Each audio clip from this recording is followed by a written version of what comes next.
எல்லாத்துக்குமே பயப்படுற ஒருத்தங்களா இருக்கீங்களா? தேவையே இல்லைங்க. அந்த பயத்தை மட்டும் உங்ககிட்டேருந்து எடுத்துருங்க. ஏன்னா அது ஒரு ஒரு 4 பேர்கிட்ட பேசுகிறதா இருக்கலாம், இல்லை உங்கள் உடம்புல ஏதோ ஒரு பிரச்சனை இருக்குது, அதையே நினச்சி பயந்து பயந்து இதுவாக இருக்குமோ, அவங்களுக்கு அந்த மாதிரி வந்துச்சு, எனக்கும் அதாக இருக்கலாம், அந்த மாதிரி யோசிக்கிறது. இல்லை ஒரு புதுசாக ஒரு இடத்துக்கு போகிறதா இருக்கலாம், உறவுகளை மீட் பண்ணுறதா இருக்கலாம், அவங்க அதை பற்றி கேட்டுருவாங்களோ, இல்லை இந்த மாதிரி என்னுடைய குடும்ப சூழ்நிலை, பசங்களை பற்றி, இல்லை வருமானத்தை பற்றி கேட்டுருவாங்களோ, அன்கம்ஃபர்டபுள் ஃபீலிங் எல்லாருக்குமே இருக்க தான் செய்யும். எல்லாமே ஸ்மூத்தாக எல்லாருக்கும் போகணுன்னு அவசியம் இல்லை. ஸோ ஒரு பயம் இருக்கலாம், மனசில் ஒரு சாந்தம் இல்லாத ஒரு நிலைமை சிலருக்கு இருக்கும். சரியா?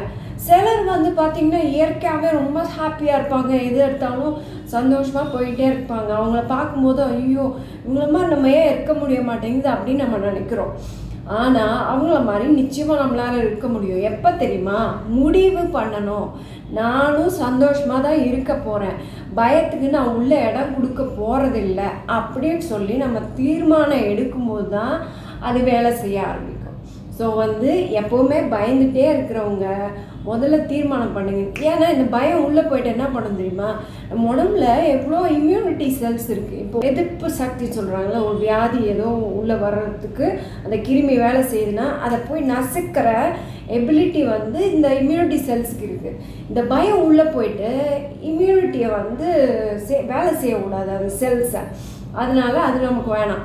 ஸோ நீங்கள் எப்பவுமே சொல்லுங்கள், நான் தைரியமாக தான் இருக்க போகிறேன், எந்த சிச்சுவேஷன் இருந்தாலும் நான் ஃபேஸ் பண்ண போகிறேன், என் கூட கடவுள் இருக்கார், எல்லாத்தையும் படைத்த கடவுள் என் கூட இருக்கார், நான் எதுக்கு பயப்படணும், நான் சந்தோஷமாக தான் இருக்க போகிறேன். அதே மாதிரி இன்னொன்று பார்த்தீங்கன்னா, cheerful heart is a good medicine. அப்படின்னா சந்தோஷமாக இருக்கிறது நம்ம ஹார்ட்டுக்கு நம்ம உடம்புக்கே ஆரோக்கியமாக.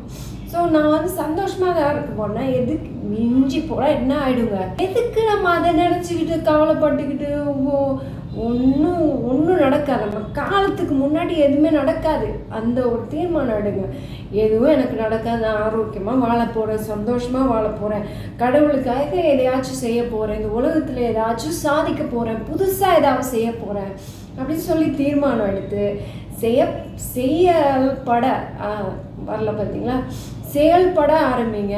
நிச்சயமாக லைஃப்பில் மாற்றத்தை பார்ப்பீங்க. பயம் வேணவே வேணாம், விரட்டி விட்ருங்க. ஓகே, பாய்.